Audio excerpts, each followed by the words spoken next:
Hello friends, it's Miss Kline. It's been a little while since I've been with you, but I chatted with my students who are in second grade, and they chose a book for me to read to you today. It is one of my very favorites. It is called Lan Popo, and it is a Red Riding Hood story from China. This version was written by Ed Young. To all the wolves of the world, for lending their good name as a tangible symbol for our darkness.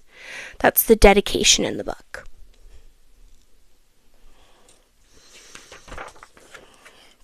Here we go. Once, long ago, there was a woman who lived alone in the country with her 3 children, Shang, Tao, and Pouts. On the day of their grandmother's birthday, the good mother set off to see her, leaving the 3 children at home. Before she left, she said, "Be good while I'm away, my heart-loving children. I will not return tonight. Remember to close the door tight at sunset and latch it well." So Mom's going on a trip and leaving the kids all alone. She said, "Make sure you're safe. Lock the door."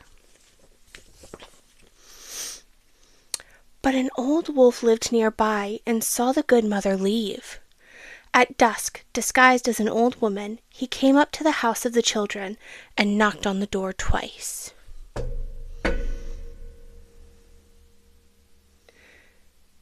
Bang!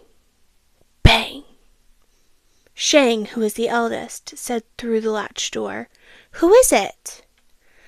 "My little jewels," said the wolf. "This is your grandmother, your Popo." "Popo," Shang said, "our mother has gone to visit you." It's a tricky wolf. The wolf acted surprised. "To visit me? I have not met her along the way. She must have taken a different route." "Popo," Shang said, "how is it that you've come so late?" The wolf answered, "The journey is long, my children, and the day is short." Look at that big wolf's nose. And the children think it's their grandmother. Do you think they're going to figure it out? Shang listened through the door. "Popo," she said, "why is your voice so low?" "Your grandmother has caught a cold, good children, and it is dark and windy out here. Quickly, open up. Let your Popo come in," the cunning wolf said. Tao and Pouts could not wait. One unlatched the door and the other opened it. They shouted, "Popo, Popo, come in!" At the moment he entered the door, the wolf blew out the candle. "Popo," Shang asked, "why did you blow out the candle? The room is now dark." The wolf did not answer. Uh-oh. I think they're in some trouble now. The wolf is inside the house. Tao and Pouts rushed to their Popo and wished to be hugged. The old wolf held Tao. "Good child, you are so plump." He embraced Pouts. "Good child, you have grown to be so sweet." Soon the old wolf pretended to be sleepy. He yawned. "All the chicks are in the coop," he said. "Popo is sleepy too." When he climbed into the big bed, Pouts climbed in at one end with the wolf, and Shang and Tao climbed in at the other. They're in bed with the wolf. Oh no. But when Shang stretched, she touched the wolf's tail. "Popo, Popo, your foot has a bush on it." Oh dear. I think he might be growing suspicious. Are the kids going to find a way to stay safe? "Popo has brought hemp strings to weave you a basket," the wolf said. Shang touched grandmother's sharp claws. "Popo, Popo, your hand has thorns on it." "Popo has brought an awl to make shoes for you," the wolf said. At once, Shang lit the light and the wolf blew it out again. But Shang had seen the wolf's hairy face. Look at that. Look at his eyes and his sharp teeth and his snout. I would be a little bit scared if I saw that in the dark. Popo, Popo, she said, for she was not only the eldest, she was the most clever. You must be hungry. Have you eaten ginkgo nuts? What is ginkgo? The wolf asked. Ginkgo is soft and tender like the skin of a baby. One taste and you will live forever. Shang said, and the nuts grow on top of the tree just outside the door. I think that Shang is plotting something. The wolf gave a sigh. Oh dear, Popo is old. Her bones have become brittle. No longer can she climb trees. Good, Popo. We can pick some for you, Shang said. The wolf was delighted. Do you think there's actually berries on the top of that tree that will make the wolf live forever? I don't think so. I think that they're tricking the wolf.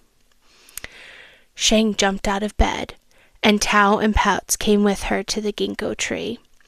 There, Shang told her sisters about the wolf, and all three climbed up the tall tree.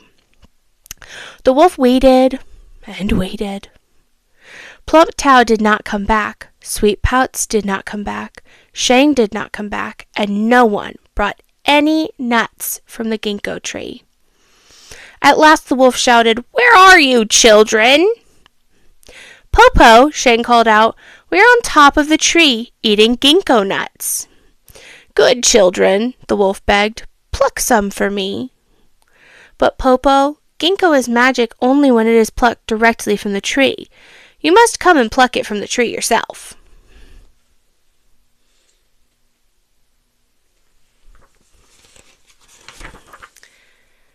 The wolf came outside and paced back and forth under the tree, where he heard the three children eating the ginkgo nuts at the top. "Oh, Popo, these nuts are so tasty, the skin so tender," Shang said. The wolf's mouth began to water for a taste. Finally, Shang, the eldest and most clever child, said, "Popo, Popo, I have a plan." At the door there is a big basket. Behind it is a rope. Tie the rope to the basket, sit it in the basket, and throw the other end to me. I can pull you up. So they're tricking the wolf into getting into a basket to pull him to the top of the tree. What will happen once he's there? The wolf was overjoyed and fetched the basket and the rope, then threw one end of the rope to the top of the tree. Shang caught the rope and began to pull the basket up and up and up. Halfway, she let go of the rope, and the basket and the wolf fell to the ground. I am so small and weak, Popo, Shang pretended. I could not hold the rope alone. This time I will help, Tao said. Let us do it again. Will they drop the wolf again?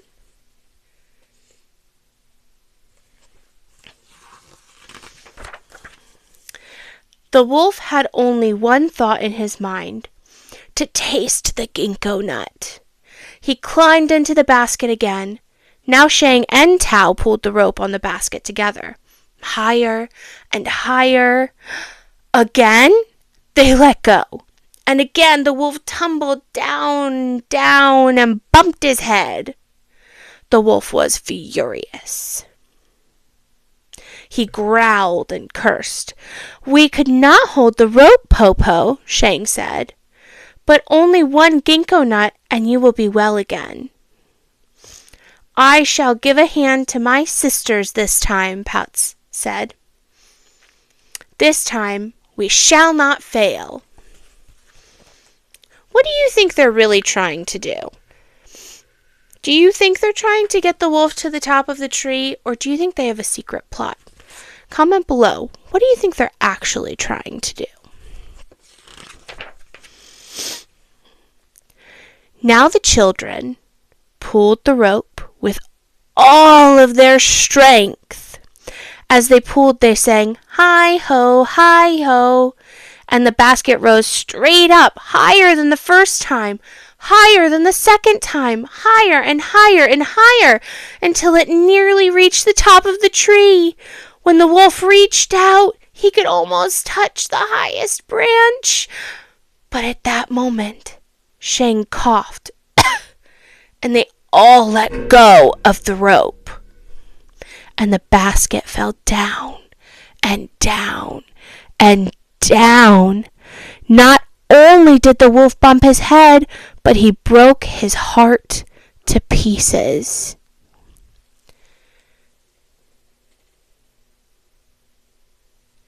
Do you think that the children accomplished what they wanted to? Let's find out.